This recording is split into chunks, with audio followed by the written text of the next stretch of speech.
to another installment of our Economic Mobility Framework sessions here at Center Stage. I'm Meghan Barp. I'm the President and CEO of United Way of Greenville County. I'm delighted to have you join us today, and I'm also delighted to have Tammie Hawkins of CommunityWorks and David Lominack of TD Bank joining us today for this conversation. Welcome to both of you. Great to be here. Thank you. Great to be here. Thanks for being here.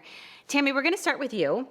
United Way is a founding partner of CommunityWorks, and for those who may not be familiar with the organization, tell us a little bit about your mission and what you do.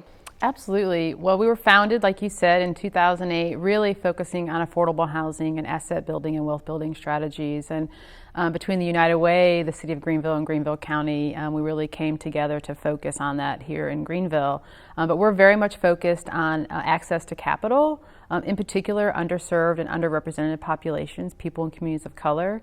And we really look at that, one, around financial coaching and financial acumen. So how do we provide individuals with the skills and the tools that they need to be successful, but also focused on getting credit to those individuals that need it. So entrepreneurship, asset building through home ownership, and affordable housing. So again, really looking at wealth building opportunities for the communities that we serve. And that's so important, more important than ever as we think about the climate in South Carolina. Say a little bit more from your point of view, leading this organization, why that's so important right now. Yeah, absolutely. I mean, what we definitely saw with the pandemic, sort of the Band-Aid ripped off, and we already knew that, there were sort of historical and institutional barriers, in particular to the communities that we serve, unbanked or underbanked, and not being able to access affordable, accessible credit, whether that be from a consumer side or for an entrepreneurship side. And we saw that even more so with the pandemic and sort of what people were not prepared for, not having the financial acumen to access the resources that they needed. And sometimes we see individuals going to more predatory sort of payday lenders, and we're really trying to cut that vicious cycle if we're talking about eliminating poverty. This is, one critical aspect of that. Excellent. Thank you so much. David, you've been a longtime volunteer at United Way. You've been our board chair. You have been our campaign leader in previous years. Why is United Way so important to you? Yeah, so I started my banking career with the former Carolina First, and it was always important to our company and our company's leadership to be engaged in the community. And United Way was one of those organizations our company was intricately involved with, and I saw our leadership engaged at United Way.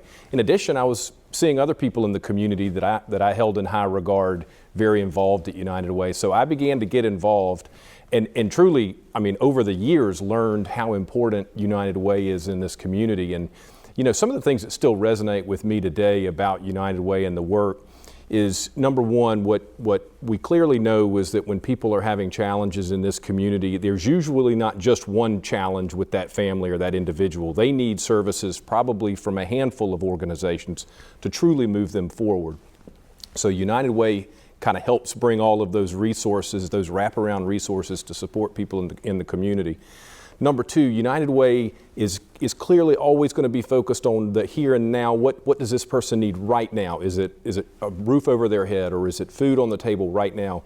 But also, how do we solve these issues in the long term? Not just continue to put Band-Aids on things. How do we truly resolve some of the issues in our community? And then lastly, I'll say United Way's ability to hold organizations that it funds accountable for results. A lot of people that are giving philanthropically in this community don't have the time or the ability to go behind and make sure, okay, are these organizations doing what they say they can do and want to do in this community? And United Way does that. And that's something that as a donor is very important to me. Yeah, thank you for that. And, more recently we commissioned at United Way our Racial Equity Index, which really illuminated a lot of key gaps in our community between African Americans and their white counterparts. And it's so much of that ties back to financial stability, of course, but it was also the impetus for us starting the Racial Equity and Economic Mobility Commission, of which you're the co-chair. So you are deeply engaged in so much work between United Way, the Urban League, and also the Greenville Chamber. Tell us why that's so important to you as well. Yeah, listen, I couldn't be more pleased with what the 35 commissioners who are part of REAM have done over the last, I guess now 13 months, and just continue to be thankful that the United Way and the Greenville Chamber and the Urban League formed this commission and kind of had this call to action in our community. And yes, as we've grounded ourselves in the data, as we started to to learn about what's really happening in this community, I think there are things that you intuitively know, but when you really start looking at the data, and you look at the data of what's happening in the black community versus what's happening in the white community, I mean, it has been an eye-opening experience, I know, for a lot of the commissioners. And so really, again, focusing in on the data and how do we improve these metrics? Because, listen, there's clearly a difference what happens in our black community versus our white community. And this Greenville is missing out on probably about $3 billion a year in economic activity because of these racial inequities. So, I mean, let's clearly agree that this is what we should do because it's the right thing to do for our neighbors, period. But there's also, we could all be doing a lot better financially if we could, close these racial equity gaps. Yeah, well said. And just to repeat that, that's $3 billion with a B. Correct. Which is big money for our community and so important to the economy. Tammie, you touched on this earlier in your remarks about CommunityWorks and how important it is to work in underserved communities. Talk a little bit more about why that's so important. You're also engaged in REAM, of course. You're part of the Income and Wealth Committee there. Talk a little bit more about that. Yeah, and so, part of what we're focused on is, it's sort of a math equation when we think about people's opportunities. Living wage is important. So how are we making sure that individuals and families are making the income that they need to deal with the cost of living, deal with the housing shortages? So living wage and opportunities for that has been huge. And part of that is financial education. Part of that is individual education, like David was talking about just with REAM and the opportunities there. In addition, housing stability. I mean, we know that, children leave school to go home to spend the night somewhere, jobs go home somewhere to spend the night. What kind of conditions are individuals living in, and making sure that they have housing stability that's affordable and accessible and safe, so that they can have a much better perspective in the morning when they're going to work or going to school. In addition is access to wealth building opportunities and asset building opportunities. Not every individual in Greenville has started from the same spot. And so how do we create equity around asset and wealth building? And we know homeownership is one of the greatest opportunities to do that. Our partnership with United Way with our homebuyer assistance program, that's been one of the longest standing programs that we've had with United Way. And it's really, helped over 600 families become homeowners in Greenville. So it's sort of a multi-pronged approach to really developing opportunities for everyone in Greenville, not just a segment of the population. As we talk about this work in our community, economic mobility is tossed around a lot. It's almost this new buzz phrase that we use in a lot of our work. We're certainly using it in our framework. What does that mean to you? Touch on some key points there, Tammie, but what does economic mobility mean to you? I think it means the opportunity to be successful, and success can mean different things for different people. I think one of the challenges is, what are people thinking about every day and every night? If you have food insecurity, if you have income insecurity, if you have a housing issue, all of these things are a factor as it relates to economic mobility and really, having a successful family.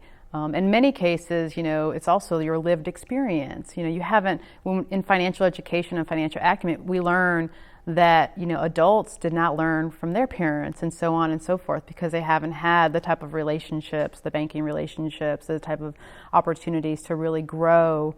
So creating that educational opportunity on the very early end. I also think economic mobility is community driven. David kind of mentioned this, it's about surrounding the public and private community to make sure that everyone has the opportunity. Because if everyone is successful in Greenville, Greenville will be more successful. And I think it's really important that it's not just about one household, but about the entire community kind of reaching that success. Yeah, well said. And as our area experiences exponential growth, what we're concerned about is we're starting to see more and more cracks in our infrastructure. And one of the things that's been surprising to people as we talk about our work is how many people are employed and still struggling to make ends meet. And can you talk a little bit more about that, how you're helping people at CommunityWorks and what that looks like in your work? Yeah, I think one of our biggest opportunities there is really helping people kind of get on a path towards success. And sometimes that means the simplest things of getting folks' credit scores in a better place. As you know, credit score can be a trigger for not being able to get an apartment, not being able to get a job. And a lot of times, people aren't understanding why they can't get access to these things, right? People that may have been previously incarcerated, people that have some historical challenges in the past. And so I think just that financial stability, that cornerstone, that acumen is so critical for the success, not only for this generation, but for the next generation, for the children, the youth. I mean, education is so critical in making sure that we're also teaching the next generation sort of financial stability, financial acumen, and understanding asset building opportunities. And we see that in particular right now that, Black females are the fastest growing entrepreneurship group, not only in South Carolina and in Greenville, but across the nation.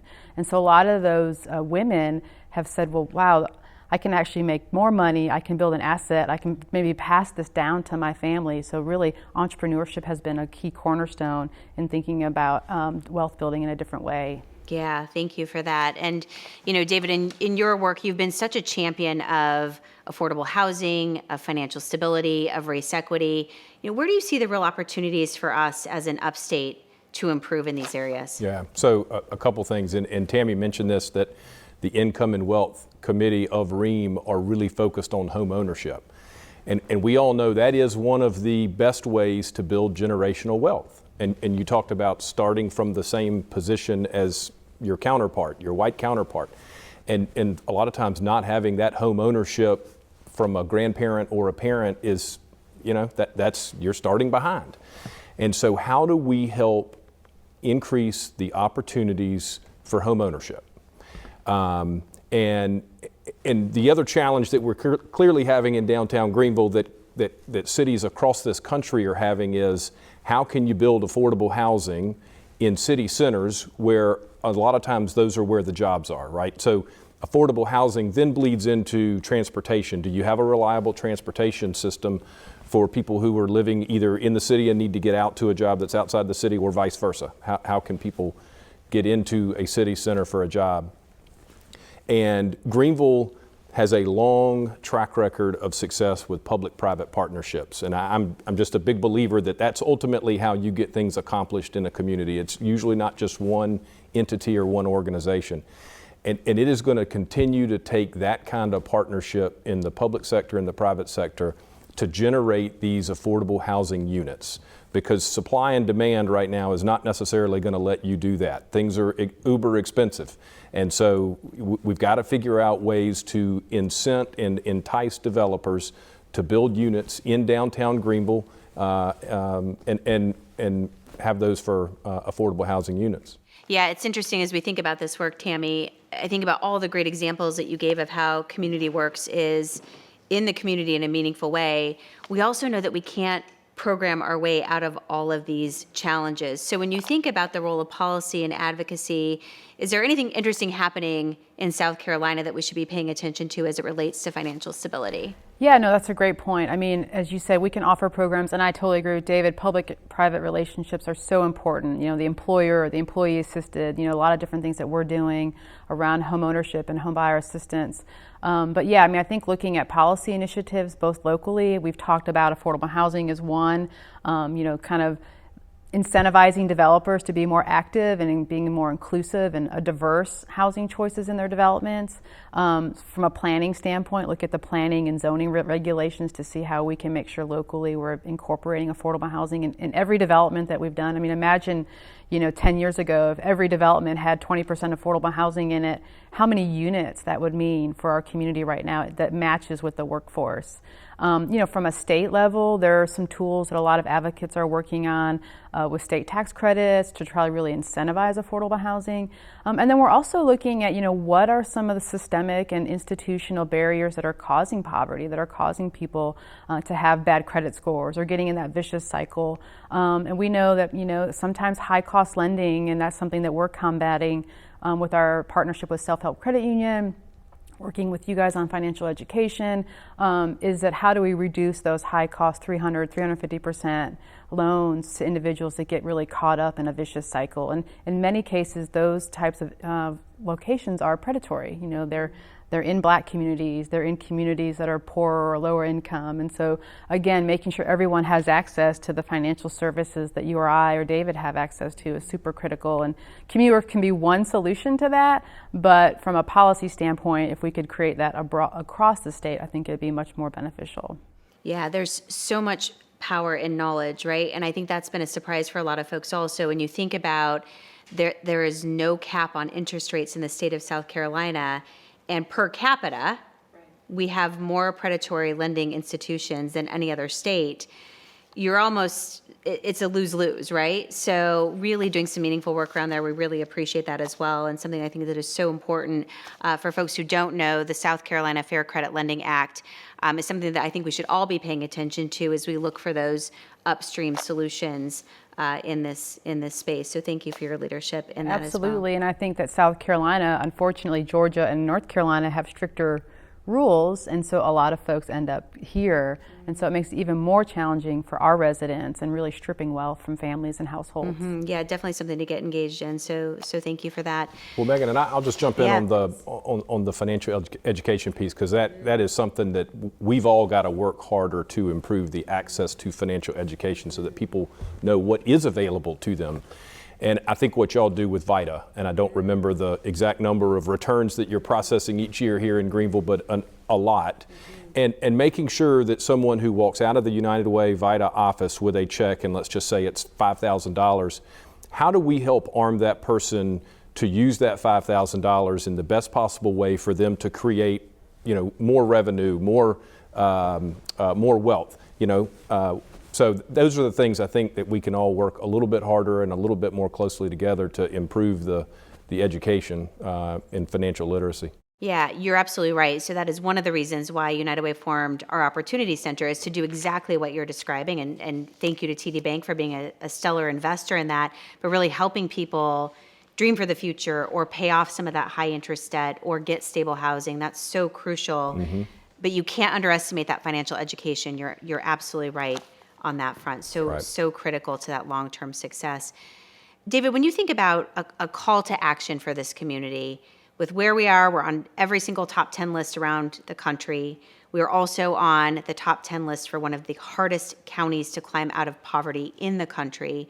What do you see as a call to action for us right here at home in the Upstate? Yeah, so it can be hard to see what's really happening if all you do is drive up and down Main Street in Greenville. Because, Greenville has done an unbelievable job of reimagining itself over the last 30 to 40 years.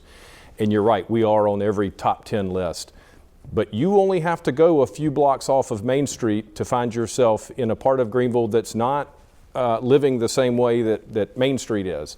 And so how do we make sure that we can continue to communicate out to the broader community what the data says? Again, it goes back to what we talked about with Reem. How do we ground the community in the data? And let's start focusing on that and really trying to attack these challenges that you talked about, whether it's health disparities, criminal justice disparities, income and wealth disparities. We've got the data. So now let's go put the strategies in place around that data. And I think, again, that's where I'm excited about what Reem is doing. And Reem is clearly going to have to help or going to have to partner with organizations around Greenville that are already doing unbelievable work, like CommunityWorks. And I'm proud not only that Reem would be a partner of that, but TD has been a partner with CommunityWorks, because there are things that Tammie can do in her organization that she can deliver quicker need into the community better than I can. And so how can we partner together as two financial organizations? And those are the kind of things that we've done for years and will continue to talk about doing. But I would just say we need everybody engaged. We need people at the table asking about the data, learning about the data, and truly willing to roll up your sleeves, because it's going to take everybody to make Greenville continue to be successful, and where everybody can enjoy that success, not just part of the community. Yeah, gosh, well said. And it makes me think of a couple of things. One is, in any of this work, we're not about shame and blame, right? We're about looking at data, we're acknowledging the past and where we came from, but to really make us stronger for the future. And I believe that once people see what's possible, they're really fired up about where we're headed. So I appreciate the passion around that. Tammie, how about for you? When you think about a call to action for this community, what would you inspire people around? Yeah, I think David laid it out nicely, and I agree with him. I think leaning into the information, leaning in not pushing it under the rug. Like the fact that we're having these hard conversations about these disparities and what the history is behind them, I think is brave. And I think we should continue having those conversations. I think, as David mentioned, getting more individuals involved. I mean, we have such a fantastic ecosystem here, whether that be the continuum of financial services, like David said, like we're at a different continuum than the banks are, but we partner together. We help people kind of go along that ecosystem, right? And kind of scale up and scale those opportunities. And how do we build those relationships? I'm really excited about some of the coalition building that's happening, not only through REAM and the different commissioners and some of the lead conversations that we're having about real solutions. I love the fact, just talking about this is not just a plan to put on the shelf, this is a plan to implement. And how do we lever the wonderful resources that United Way, the local banks, local governments have invested in for years, but just really be strategic about it. And I love the fact that we're saying, okay, not just this, but that. It's not just about exclusive, but inclusive, right? It's about how do we support the Black community. It's about how do we support underrepresented communities, but we're not just sort of being exclusive on that, right? We're saying we really need to be together on this and have a real strategy. So I'm really excited about that, between what the Greenville Housing Fund is doing with a broad collaboration around housing, between what the Homeless Coalition is doing around really addressing homelessness, and then these financial services discussions that we're having through the Opportunity Center about how do we really get folks on a continuum of financial success. And so I think those are all really positive opportunities for us to participate in. Yeah, thank you so much. And I love that you are ending on a high note, right? We talk all the time about the challenges that we have in our community, but gosh, there's so much good that's happening as well. So Tammie, thank you so much for being here. David, thank you, of course, for your leadership as well. Appreciate both of you being here. Thank you.